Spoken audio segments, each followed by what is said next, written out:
Hello, chem class. I'm making a video for our mass labs and looking at physical and chemical changes and what happens to the mass. So there's 4 labs that we're going to do. Lab 1 is the mass of ice to water. Lab 2 is mass of steel wool. Lab 3 is dissolved sugar, and lab 4 is formation of a solid. So I'm going to be doing the quantitative data. You're going to be doing the observations and thinking about what's happening to the particles. Okay, so the first lab is mass of ice water or ice. So I'm going to put the ice cube onto the silver tray, aluminum tray, the weighing boat. I'm going to put it onto the scale so we can take a initial mass. So you can see the initial mass is 6.7 grams. So I'm going to write that on my data table. So initial mass is 6.7 grams. So we're going to have to let that hang out for a bit and do the other labs, and we'll come back to that one. Okay, so. Okay, the next one is the mass of steel wool. So what happens when you pull steel wool apart? So let's take the initial mass, and that's the tray and the little piece of steel wool. So that one weighs 1.9 grams. 1.9 grams. Okay, so I'm going to whoopsie daisy. Tear the steel wool apart.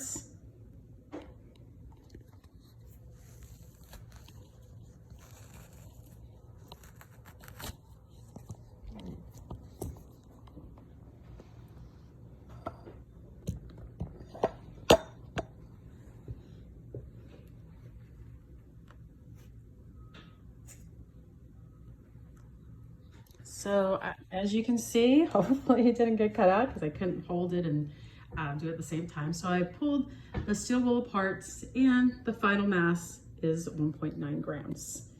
So I'm gonna put that here.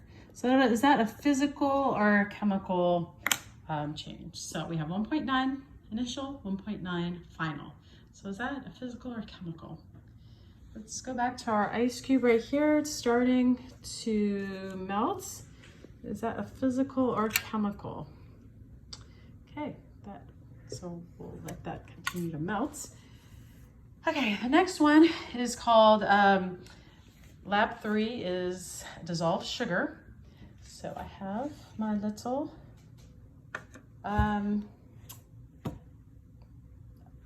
tray of water. Then I have my sugar. So I'm gonna put both of them on the scale. It weighs 84 grams. So my initial mass is 84 grams. 84.0 grams, so to be precise, 84.0. Okay, so what happens when the sugar dissolves in water? Is it a chemical or physical change? So we're going to, what should happen to the mass? Is it going to increase, decrease, stay the same?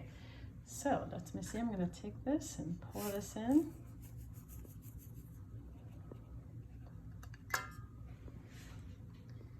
And I'm going to do a little stir.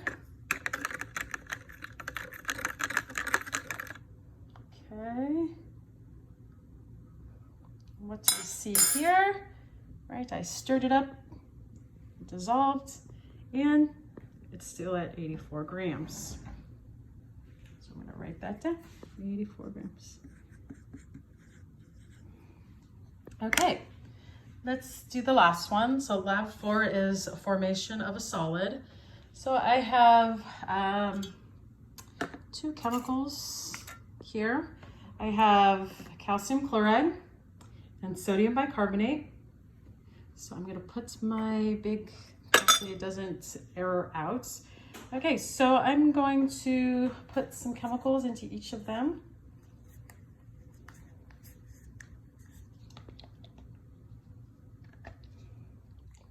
Okay, so there's a calcium chloride. I'm gonna put the few drops in there. And then sodium bicarbonate, which is baking soda. There.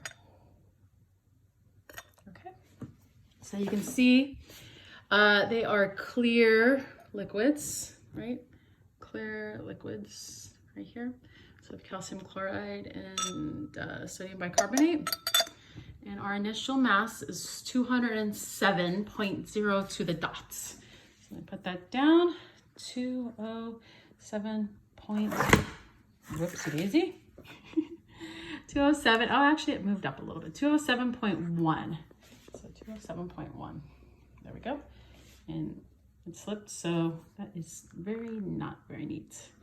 So let me erase it. And 207.1 gram. So we're going to form a solid. So I'm going to mix the two. Let me fix this. Mix the two.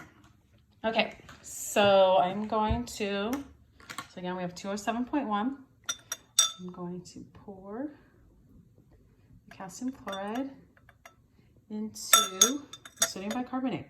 And you can see now that a precipitate, so it turned from that clear to this murky white color. So that means it formed a precipitate. So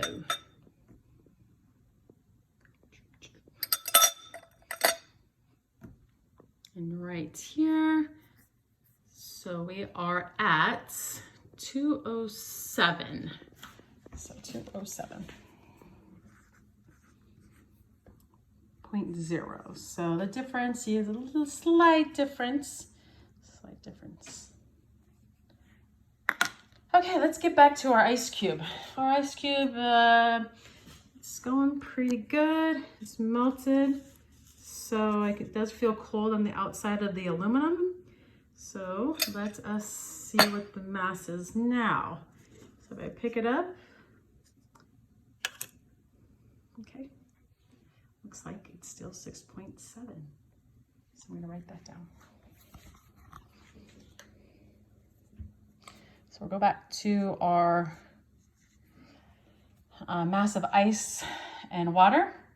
Again, please state if it's a physical or chemical, physical or chemical, physical or chemical, physical or chemical change.